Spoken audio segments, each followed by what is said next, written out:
नमो अरिहन्ताणं नमो सिद्धार्णं नमो आयर्याणं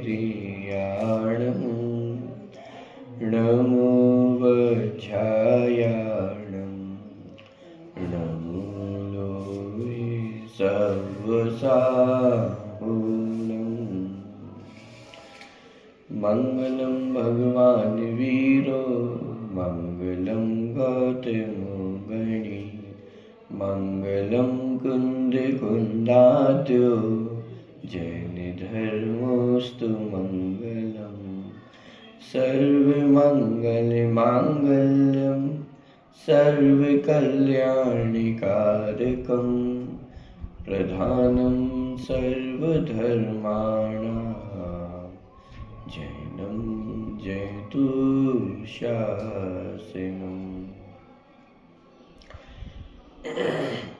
वन्दितु सर्वसिद्धि ध्रुवमचलमणोमवङ्गदिं पते वोच्छामि समयपाहुर् सुधकेवली भणितम्।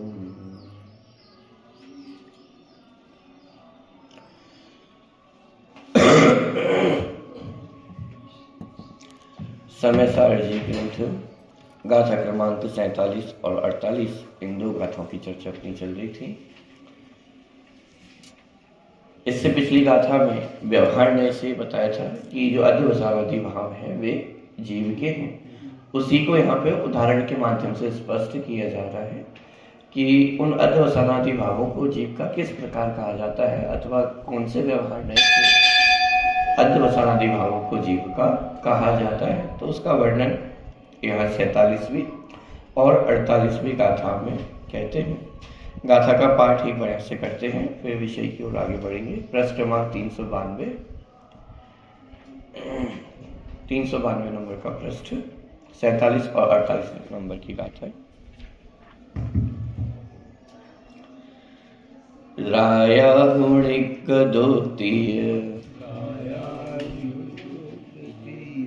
एसो बल समुदयस्य आदेशो व्यवहारेण दुच्यते तथे कोणिगयो राया एव एव व्यवहारो अज्यवसानादियर्णभावाणम् जीवोत्तिकदोषुत्ते तथेको निच्छितो जीवो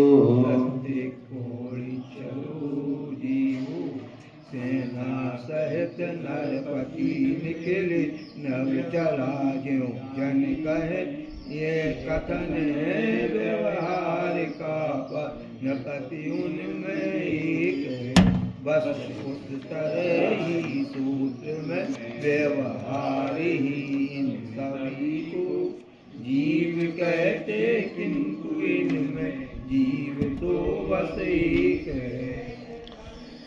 46वीं गाथा में स्पष्ट करके आए थे कि अध्यवसानादि भावों को जो जीव का कहा जाता है वह व्यवहारने का कथन है। अब यह शिष्य का प्रश्न खड़ा हुआ कि इन्हें कौन से व्यवहारने से अथवा किस प्रकार से व्यवहारने का कहा जाता है, कौन से व्यवहारने से ऐसा कहा जाता है। तो आचार्य कुंद ने यहाँ पर कोई अलग से व्यवहारने का नाम नहीं लिया।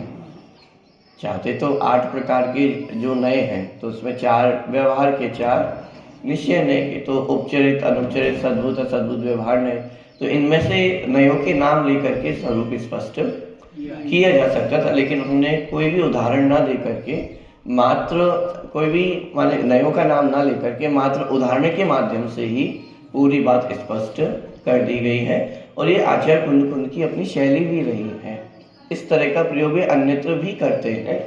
जैसे पिछले पूर्व अधिकार में जब अपन ने निश्चय स्तुति का वर्णन देखा था, तब वहाँ पर भी उन्होंने उदाहरण देकर के ही संपूर्ण बात स्पष्ट कर दी थी कि जिस तरह नगर का वर्णन करके नगरपति का वर्णन करना संभव नहीं है। नगरपति का वर्णन करने के लिए आपको राजा का वर्णन ही करना होगा। वहाँ पे उदाहरण भी दिए थे बहुत सारे, जैसे नगर की जो बाउंड्री वॉल होती हैं बहुत ऊंची ऊंची है, सरोवर है, उद्यान है, इस तरह की प्रजा है, जो कुछ भी है।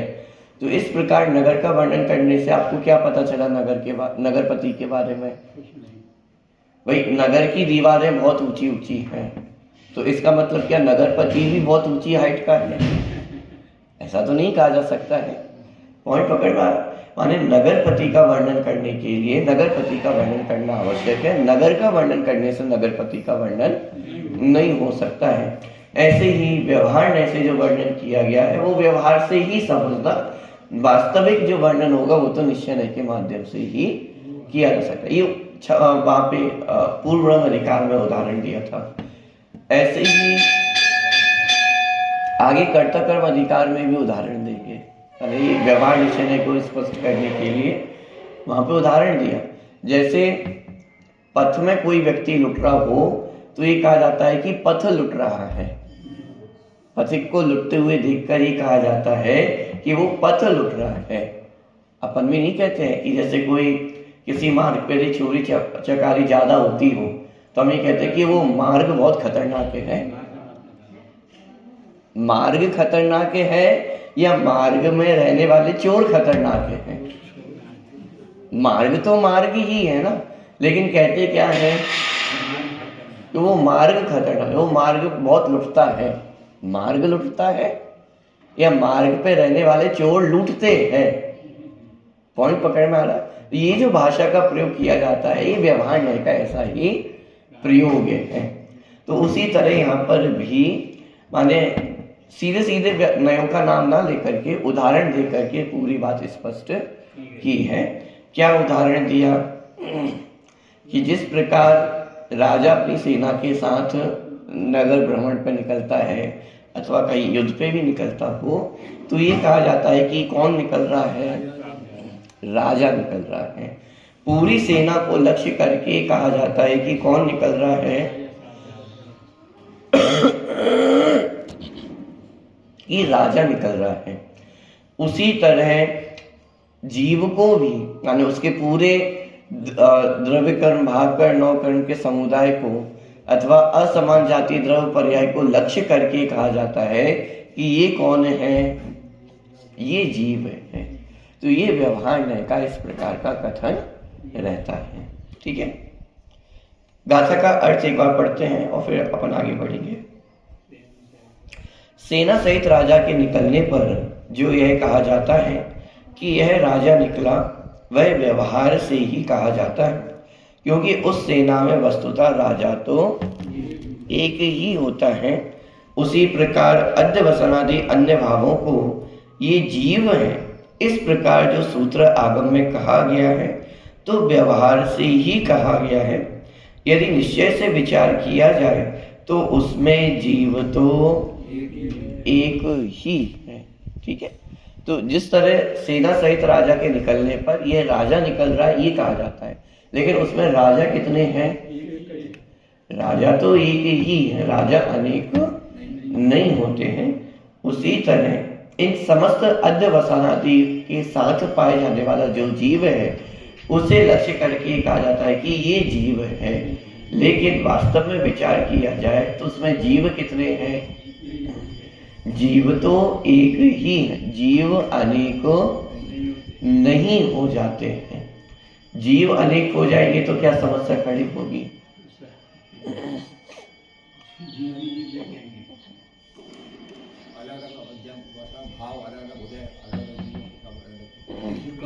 यदि सबको जीव कहा जाएगा तो शरीर भी जीव हो जाएगा, द्रव्य कर्म भी जीव हो जाएंगे, भाव कर्म भी जीव हो जाएंगे, लेकिन इनमें तो स्पष्ट अचेतनता ही पाई जाती, जड़त्व ही पाया जाता है।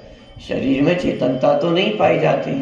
और जब जीव और शरीर का वियोग हो जाता है तब तो स्पष्ट भाषित भी होता है। शरीर निश्चित अचेतन जड़वत ही पड़ा रहता है, तो उसमें तो चेतनता नहीं है। तो इसीलिए यहाँ पे एक ही जीव है। एक जीव होने पर भी उन सबको जीव कहा जाता है, लेकिन वे जीव नहीं हो जाते।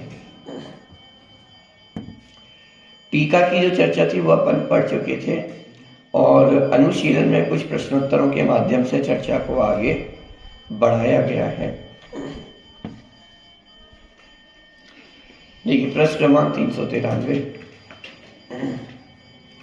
टीका में भी कोई अलग से विशेष चर्चा ना लेकर के उदाहरण को ही थोड़ा स्पष्ट किया गया है।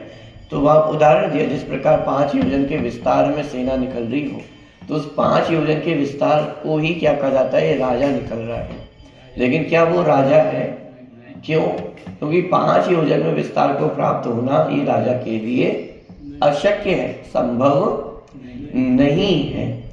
उसी तरह यहाँ पर राग ग्राम में व्याप्त होकर प्रवृत्त जो जीव है, तो उस सबको जीव कहना यह भी अशक्य है, क्योंकि समस्त राग ग्राम में जीव का विस्तार संभव नहीं है।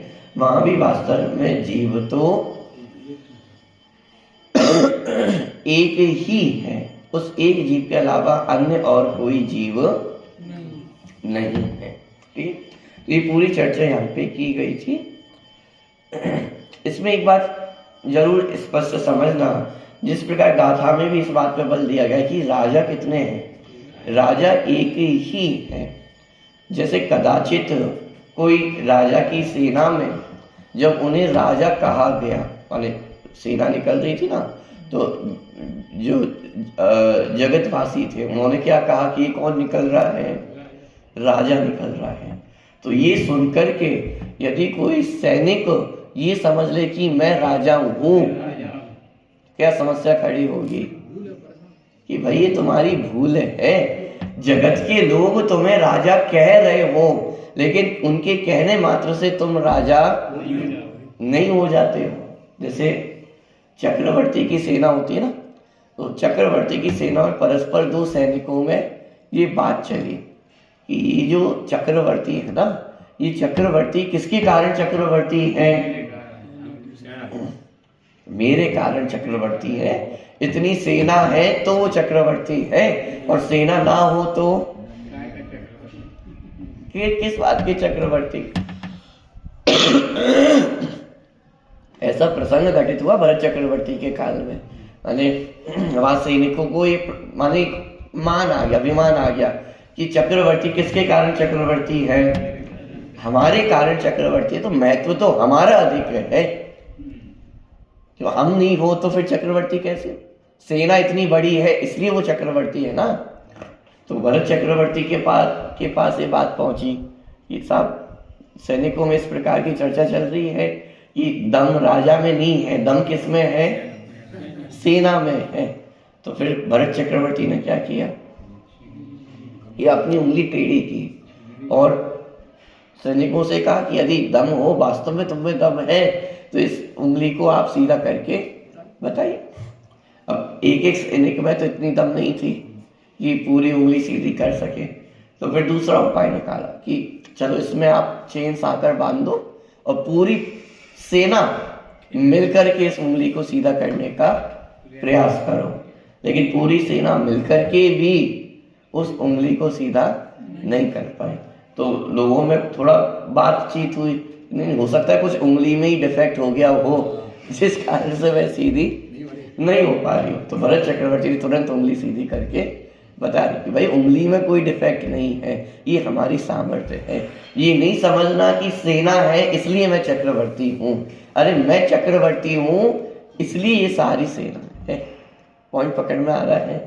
इसी तरह जब इस शरीर को, भाव कर्म को, द्रव्य कर्मों को जीव का नाम दिया जा रहा है, तो ये सावधान किया जा रहा है कि ये स्वाभिमान में नहीं फूल जाना, अभिमान में नहीं फूल जाना कि शरीर में जीवत्व आ गया है, द्रव्य कर्म में जीवत्व आ गया है, भाव कर्म में जीवत्व आ गया है। कहा जा रहा है जीव के साथ पाए जाते हो इसलिए सम्मान है, अलग से कोई सम्मान नहीं है। वो सैनिक यदि चक्रवर्ती से अलग हो जाए तो सैनिक का क्या सम्मान होगा? ये कोई सम्मान नहीं है। सम्मान कब तक है कि जब तक साथ में पाया जा रहा है। ऊंचे ऊंचे पदों पे जो लोग होते हैं उनके जो असिस्टेंट होते हैं उनका भी सम्मान होता है कि नहीं होता है? अरे इतना सम्मान होता है। अंबानी है, अब अंबानी तो यहाँ नहीं आएगा, लेकिन अंबानी का कोई पीए का भी पीए कोई आए तो उसका सम्मान कैसा होगा? साक्षात अंबानी ही है। ये इसे सामान्य व्यक्ति मत समझना, इसे पीए मत समझना, ये अंबानी ही है। क्यों सम्मान हो रहा है इतना?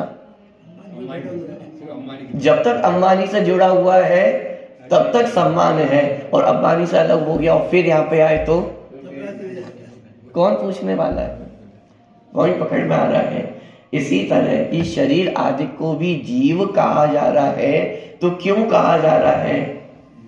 क्योंकि जीव का संयोग है, जीव के साथ पाए जाते हैं, इसीलिए जीव कहा जा रहा है।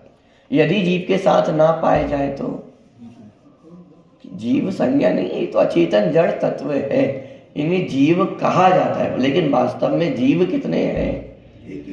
जीव तो एक ही है। राजा कितने हैं? जैसे वो चक्रवर्ती की सेना को देख करके हम कह रहे हैं ना ये राजा जा रहा है, तो उसमें कितने राजा जा रहे हैं? अरे एक ही राजा जा रहा है।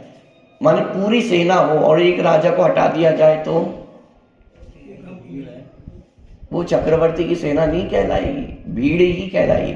उस एक चक्रवर्ती के होने से इतनी पूरी सेना वो सम्मान प्राप्त करती है, और एक चक्रवर्ती हटा दिया जाए तो कुछ भी नहीं है। इसी तरह एक जीव का सम्मान है। एक जीव है तो बाकी सबको भी जीव कहा जाता है, और जीव ना हो तो अचेतन है। आप भी क्या करते हो? जब इस शरीर में से जीव चला जाता है तो इस शरीर को क्या कहा जाता है? नाम भी नहीं लिया जाता है। क्या कहते हैं? लाश है, शव है, मुर्दा है। अरे भाई कल तक तो अच्छा खासा जीव था, नाम लेकर के आप सम्मान देते थे, और आज क्या कह रहे हो? मुर्दा है, शव है। और क्या करते हैं? शमशान जाकर के खाक कर देते हैं। तो सम्मान कब तक था? जब तक जीव था। कौन पकड़ में आ रहा है? चलिए, इसके बाद अनुशीलन में कुछ प्रश्नोत्तरों के माध्यम से चर्चा की गई है। 393 नंबर का प्रश्न है। हालांकि थोड़ी चर्चा अपन इसकी पढ़ चुके थे, लेकिन एक बार पुनः रिवीजन हो जाएगा, इसलिए अपन पढ़ते हैं। आप में से कोई एक पढ़ ले। यहाँ से 46वीं गाथा में, टीका के नीचे जो पैराग्राफ है, 46वीं गाथा में। इसी प्रकार यह जीव समग्र वो तो टीका का अंश है, वो अपन देख चुके हैं। उसके नीचे वाला पैराग्राफ 46वीं गाथा में व्यवहार नय की और 47वीं व 48वीं गाथा में अध्यवसान आदि भावों को जीव कहने के संदर्भ में प्रवृत्ति किस प्रकार होती है, यह बात सेना सहित राजा के गमन का उदाहरण देकर समझाई गई है। अध्यवसान आदि भावों को बिना गम में जीव कहा है, और यहाँ उन्हें उद्गल कहा जा रहा है। इसका क्या कारण है? इस प्रश्न के उत्तर में आचार्य देव ने कहा था कि अध्यवसान आदि भावों को उद्गल कहना परमार्थ कथन, और उन्हें जीव कहना या जीव का कहना व्यवहार कथन। उक्त संदर्भ में शिष्य का कहना यह है कि व्यवहार तो अनेक प्रकार का होता है, सद्भूत, असद्भूत, उपचारित, अनुपचारित। घी का संयोग देखकर मिट्टी के घड़े को घी का घड़ा कहना भी व्यवहार है, और आत्मा में ज्ञान है, दर्शन है, चारित्र है, यह कहना भी व्यवहार है। अध्यवसान आदि भावों को जीव का कहना, इनमें से कौन सा व्यवहार है, किस प्रकार का? देखिए, इतने अंश में जो पिछली गाथा माने 46वीं गाथा में अपन जो पढ़ के आए हैं वह भी स्पष्ट किया। 47वीं गाथा और 48वीं गाथा का उद्गम क्यों हुआ है, क्यों ये गाथाएं लिखी गई हैं, उसका कारण भी स्पष्ट किया। 46वीं गाथा में कहा था कि अध्यवसानादि भाव किसके हैं? जीव के हैं ऐसा कहना व्यवहार नय का कथन है। अब यहाँ पे प्रश्न हुआ कि कौन से व्यवहार नय का प्रयोग है, क्योंकि व्यवहार बहुत प्रकार का देखा जाता है। सद्भुत व्यवहार नय है, असद्भुत व्यवहार नय, उसमें भी दो भेद है, उपचरित और अनुपचरित के। ये परद्रव्यों को, घर को अपना कहना, ये भी व्यवहार नय।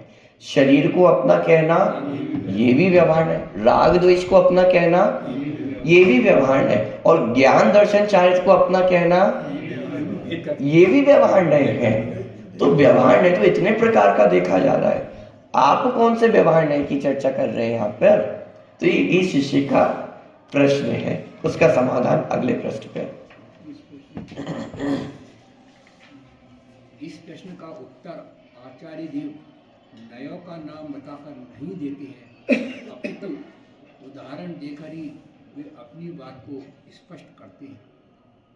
यहाँ ही नहीं, आचार्य कुंद देव की सर्वत्र यही शैली रही है।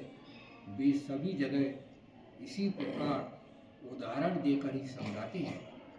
इस समय सार में भी अनेकों स्थल ऐसे हैं जहाँ उन्होंने इसी प्रकार के उदाहरणों से अपनी बात स्पष्ट की। इसमें जो बात लिखी ना, आचार्य कुंद देव की सर्वत्र यही शैली रही है। प्रारंभ में अपने अभी चर्चा देखी थी, माने इस तरह के आप अनेकों स्थल देखेंगे जहाँ कुंद आचार्य नयों के नाम ना लेकर के उदाहरण देकर के बात स्पष्ट करते हैं। जैसे पिछले पूर्व रंग अधिकार में भी वर्णन किया था कि जिस तरह नगरपति का वर्णन करने से, नगर का वर्णन करने से नगरपति का वर्णन नहीं होता है, नगरपति का वर्णन करना आवश्यक है।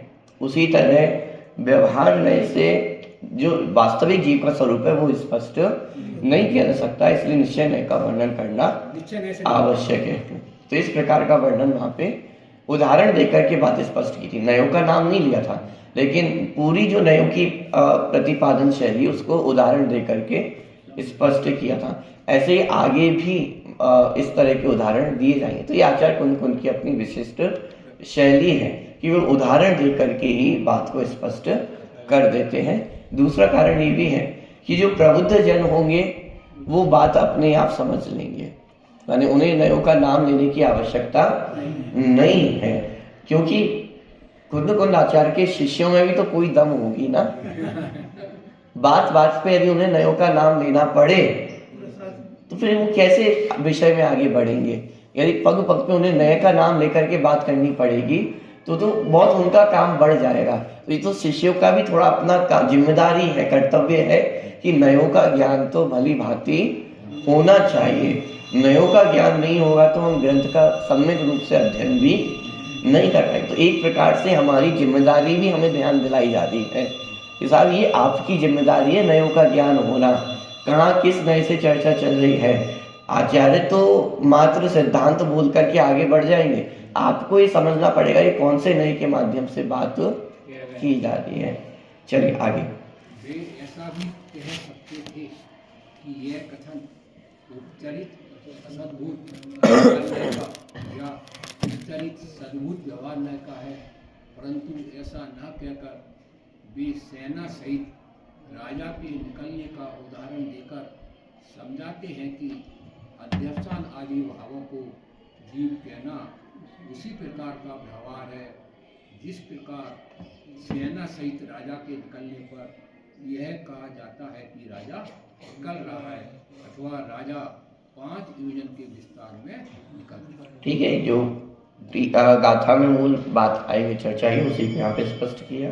आगे आचार्य देव ऐसा क्यों करते हैं? सीधा सच्चा रास्ता तो यही था कि वे व्यवहार नय के विभेदों में से व्यवहार नय के उस भेद का नाम बता देते जिस भेद का विषय इस प्रकार के कथन बनते हैं। उत्तर: अरे भाई, आचार्य भगवान की करुणा अपार है। वे अच्छी तरह जानते थे कि उनके सभी पाठक या श्रोता नयों के विशेषज्ञ नहीं है, जो नए का नाम मात्र बता देने से ही समझ जाएंगे। सामान्य श्रोताओं को उदाहरण देकर समझाना ही श्रेष्ठकर रहता है।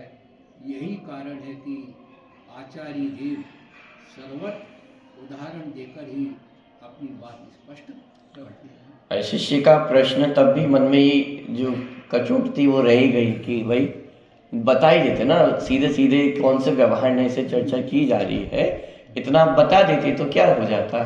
तो आचार्य देव की अत्यंत करुणा है कि वे हमें उदाहरण देकर के बात स्पष्ट कर रहे हैं। आप ग्रंथ यदि उठा करके देखें, बड़े बड़े ग्रंथ भी उठा करके देखें तो सामान्यतः उदाहरण देने से बचते हैं, क्योंकि आज लिखना जितना आसान है उतना लिखना पहले के समय में आसान नहीं था। ताड़पत्रों पे एक एक कांटे के माध्यम से छेद कर करके वो लिखना पड़ता था। तो इतना सहज सरल नहीं था जिनवाणी को लिपिबद्ध करना। इतनी विषम परिस्थिति में भी यदि कोई उदाहरण दे रहा है तो ये अत्यंत उनकी करुणा, ये समझना कि उदाहरण देकर के बात स्पष्ट की जा रही, क्योंकि एक नए का नाम लिखना उनके लिए ज़्यादा सरल था, जबकि इतना बड़ा उदाहरण लिखना है। एक उदाहरण को समझाने के लिए उन्हें 4 पंक्तियाँ लिखनी पड़ी हैं, 2 गाथाएं लिखनी पड़ी ना, तो एक गाथा में 2 पंक्तियाँ, तो 4 पंक्ति उन्हें लिखनी पड़ी, तब जाकर के वो उदाहरण स्पष्ट कर पाए हैं। और नए का नाम लिखते तो एक लाइन में तो पूरा ही काम हो जाता है, उनका पॉइंट पकड़ में आ रहा है। तो इसीलिए ये उनकी अत्यंत करुणा ही समझना कि वो हमारे लिए, हमें सरल भाषा में ये विषय वस्तु समझ में आ सके, इसीलिए उदाहरण देकर के बात स्पष्ट करते हैं। आगे कृष्ण, यह तो ठीक है, अच्छी बात है, पर साथ में नए का नाम भी बता देते तो नयों की जानकारी को भी सुविधा हो जाती। उत्तर, क्या बात करते हो? नयों के जानकारों को इतनी छोटी बात बताने की आवश्यकता नहीं रहती। वे तो नयों का नाम बिना बताए ही यह जान लेते हैं कि यह किस नए का कथन है। यहाँ यह जिज्ञासा तो साधारण पाठकों की भी है कि वह कौन सा व्यवहार है, किस प्रकार का व्यवहार है। यही कारण है कि आचार्य देव उदाहरण देकर समझा रहे हैं। यह बात भी तो है कि विशेषज्ञों को उदाहरणों की आवश्यकता नहीं होती। उदाहरणों तो से साधारण जिज्ञासु ही समझते हैं, समझाए जाते हैं। यही कारण है कि जैन दर्शन ने अनुमान के अंगों में उदाहरण को स्थान नहीं दिया। देखिए क्या प्रश्न ये साहब, हम सामान्य शिष्यों की बात तो ठीक है, लेकिन जो नयों के जानकार हैं उनको तो नए बता देते, उनके लिए तो उपयोगवान होता। तो उत्तर दिया कि अरे भाई, जो नयों के जानकार हैं उन्हें भी यदि नयों का नाम बताना पड़े तो फिर उसमें जानकारी कैसी रही, कि वास्तव में तो जो प्रबुद्ध जन है उन्हें नयों के नाम बताने की आवश्यकता नहीं रहती है। वो तो स्वयं ही ये जानते हैं कि किस नए से क्या चर्चा चल रही है। यहाँ तो उदाहरण सामान्य श्रावकों के लिए दिया गया है, सामान्य श्रोताओं को दिया गया है कि जो नयों के बहुत अधिक विशेषज्ञ नहीं है, तो उन्हें सीधी सरल उदाहरण देकर के भाषा उदाहरण के माध्यम से बात समझ में आ जाए, इसलिए उदाहरण देकर के बात की गई है। एक अंतिम में एक चर्चा ली गई है न्याय ग्रंथ के आधार से। अनुमान, जो परोक्ष ज्ञान के भेद होते हैं उसमें एक अनुमान है। अनुमान के 5 अंग सामान्यतः न्याय में सभी मतों में स्वीकार किए जाते हैं, लेकिन जैन दर्शन में 2 ही अंग स्वीकार किए गए हैं। वे 2 अंग कौन कौन से हैं?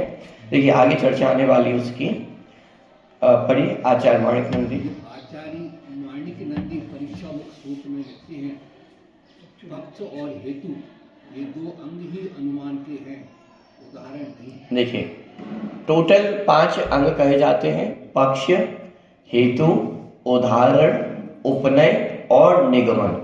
ये अनुमान के 5 भेद कहे जाते हैं। अनुमान माने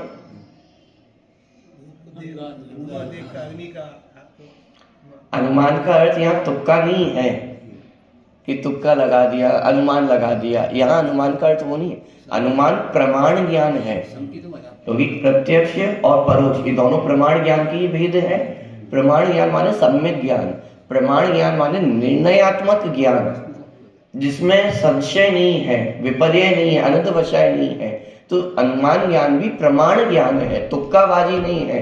तुक्के में तो आपका सही भी लग सकता है गलत भी लग सकता है, लेकिन यहाँ जो अनुमान की चर्चा है वो उसमें गलत होने की संभावना बिल्कुल भी नहीं, तो ये प्रमाण ज्ञान है। ठीक है, तो अनुमान माने जैसे उदाहरण देकर के, बहुत प्रसिद्ध उदाहरण है, धुएं को देख करके हम ये पहचान जाते हैं कि अग्नि होगी ही होगी, अवश्य होगी। यदि धुआं है तो अग्नि, उल्टा नहीं होगा, अग्नि हो धुआं हो ही हो ये जरूरी नहीं है। हाँ, लेकिन यदि धुआं है तो अग्नि निश्चित रूप से होगी। इस प्रकार से अनुमान के माध्यम से वस्तु स्वरूप की जानकारी की जाती है। तो उस अनुमान के यहाँ पे 5 अंग कहे जाते हैं। पक्ष माने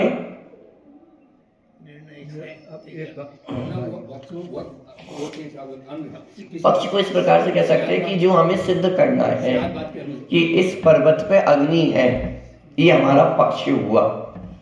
हेतु, क्या हेतु है आपकी बात का, कैसे सिद्ध करोगे?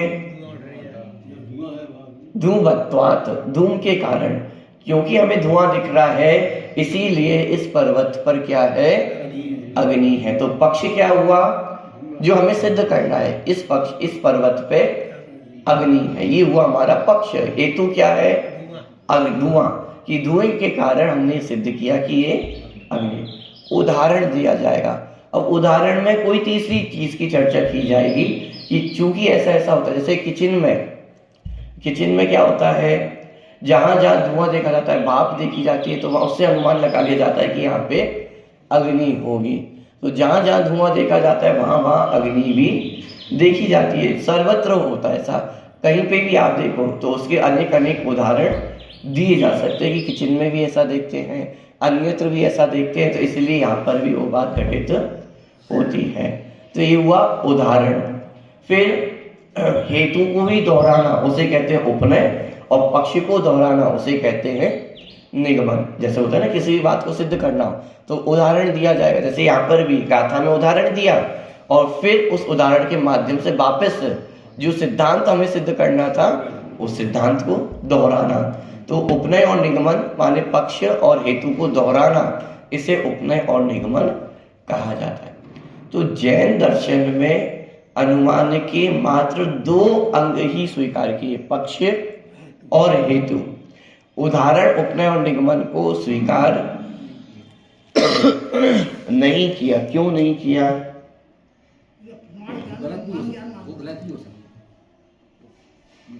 गलत हो सकते इसलिए नहीं, यदि गलत होंगे तो हमारा पक्ष और हेतु ही गलत सिद्ध हो जाएगा। उदाहरण तो सम्यक ही देना होगा ना।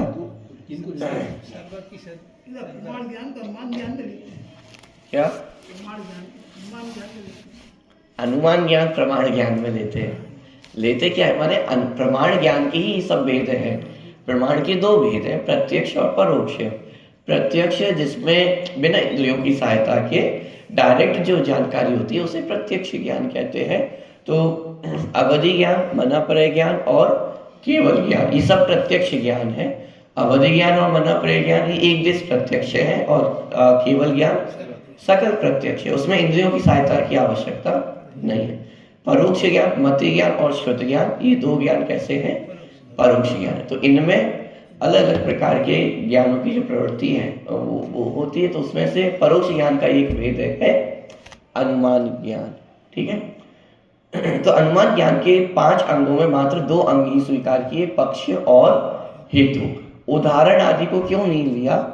क्योंकि पहले के समय में वाद विवाद हुआ करते थे, और वाद विवाद में उदाहरण नहीं लिए जाते हैं, मात्र सिद्धांतों से ही चर्चा की जाती है। क्यों?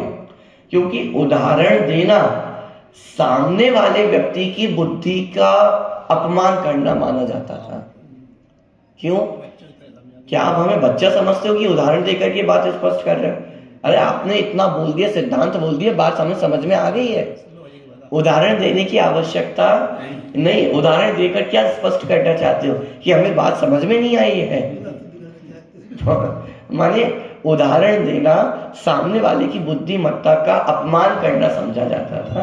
तो इसीलिए वाद विवाद में अथवा प्रबुद्ध जन बैठे हों तो वहां उदाहरण नहीं दिया जाता है, सीधी सीधी बात की जाती है, पक्ष बोला जाता है और उसका हेतु बोल दिया जाता है कि यह पर्वत अग्नि वाला है। क्यों?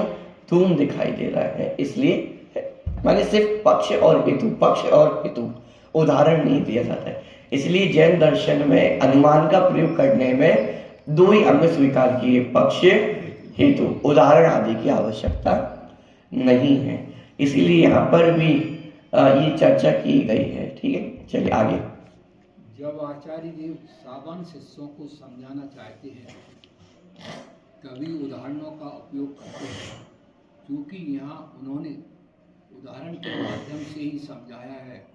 अतः यहाँ उनकी दृष्टि में मुख्य रूप से वे ही शिष्य हैं जिन्हें उदाहरण से समझाने की आवश्यकता।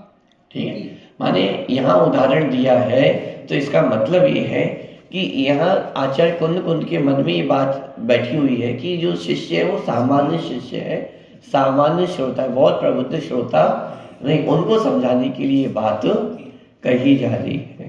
ठीक है। दूसरे सेना सहित राजा का उदाहरण देकर वे उक्त कथन के वजन को स्पष्ट करना चाहते हैं। मूल राजा को राजा कहने और सेना सहित राजा को राजा कहने में सत्यार्था और असत्यार्था के वजन का जितना अंतर है उतना ही अंतर व्यायक भाव को जीव कहने और अध्यवसान आदि भावों सहित जीव को जीव कहने में है। ये कौन से वजन की चर्चा चल रही है? अभी तक तो हमने देखा था शरीर में वजन होता है, नयों में भी वजन होता है। क्या होता है? तो फिर कितने किलो के होते हैं नए?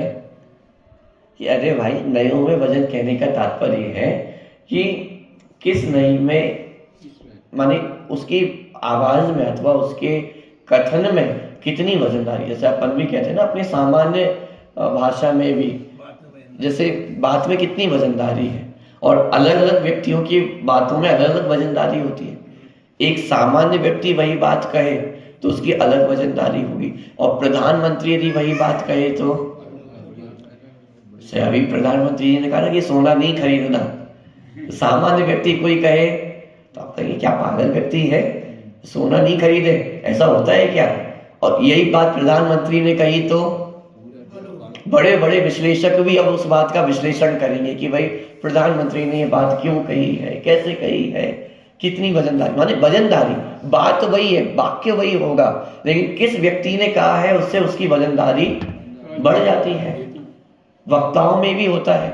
एक सामान्य वक्ता यदि कोई कथन करे, कोई श्रावक कथन करे, उसकी वजनदारी अलग होगी। वही बात यदि कोई मुनिराज कहे तो उसकी वजनदारी और बढ़ जाएगी। वही बात गणधर देव कहे तो और अधिक वजनदारी होगी, और वही बात तीर्थंकर देव कह रहे हो तो वजनदारी बढ़ती चली जा रही ना। ये बात किसने कही है? क्यों साहब विद्वान आए थे हमारे नगर में, उन्होंने ये बात कही थी। अच्छा ठीक है, बात अच्छी है। ये साहब ये बात किसने कही थी? नहीं, विद्वान ने नहीं, विद्वान ने भी किसके आधार से कही थी? आचार्य कुंदेव के आधार से कही थी। अच्छा, अब वो वजनदारी उस बात की और बढ़ गई। अच्छा, आचार्य कुंदेव ने भी किसके आधार से बात कही थी? गणधर देव के आधार से, श्रुत केवली के आधार से, केवली श्रुत केवली के आधार से बात की, तो वो बात की प्रामाणिकता और कितनी बढ़ गई, और अधिक बढ़ गई। अच्छा, गणधर देव ने भी किसके आधार से कहा है? केवली के आधार से। वजनदारी आप देखते जा रहे हैं, बात वही है, आत्मा शुद्ध बुद्ध है, एक कथन हुआ, लेकिन वजनदारी कैसे कैसे बढ़ती जा रही है। तो प्रत्येक नए की भी अपनी वजनदारी होती है। व्यवहार नए की अपनी अलग वजनदारी होगी, निश्चय नए की अलग वजनदारी होगी। व्यवहार नए में भी जो आगे आगे के नए हैं उनकी वजनदारी बढ़ती चली जाती है। पॉइंट पकड़ में आ रहा है? तो यहाँ पर भी अच्छा, इसमें कोई सत्य और असत्यता की बात नहीं है। पहले नंबर का जो नए है वो भी सत्य है, और चौथे नंबर का जो नए होगा और 8वें नंबर का नए वो भी सत्य है। असत्यार्थ का तो बात ही नहीं है, झूठे तो है ही नहीं, लेकिन वजनदारी की बात है, किस नए की कितनी वजनदारी है।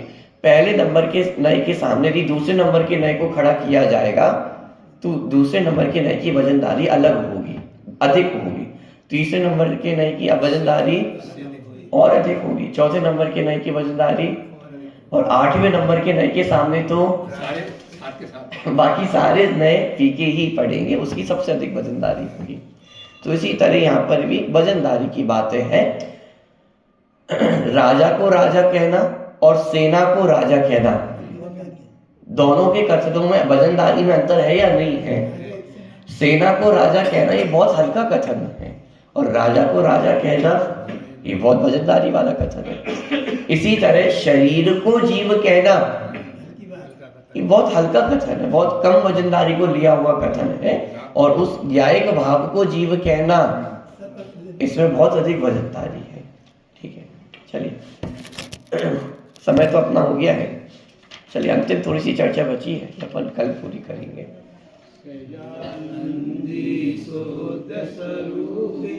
अविनाशी में आत्मस्वरूप सहजानंदी शोध स्वरूपी अविनाशी में आत्मस्वरूप।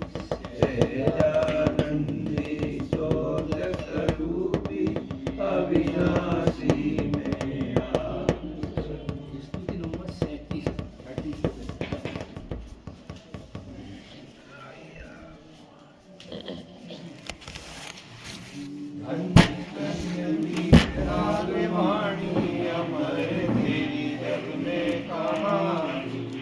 आनंद की राजधानी अमर तेरी जग में कहानी।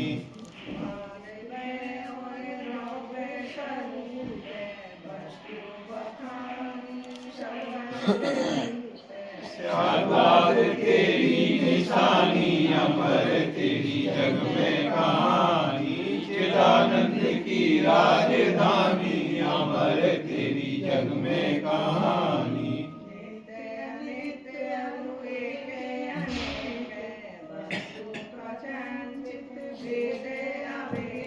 अनेकांत रूपा बखानी अमर तेरी जग में कहानी। चिदानंद की राजधानी अमर तेरी जग में कहानी।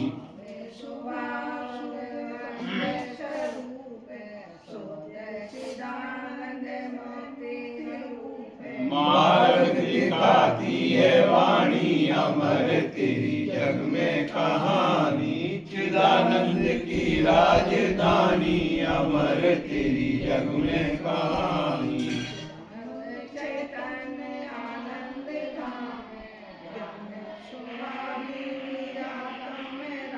स्वयाश्रय से मुक्ति बखानी अमर तेरी जग में कहानी।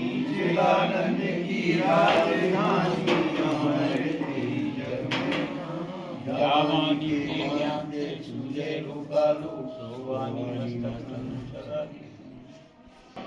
ऊर्ध्वाधं मणिमता की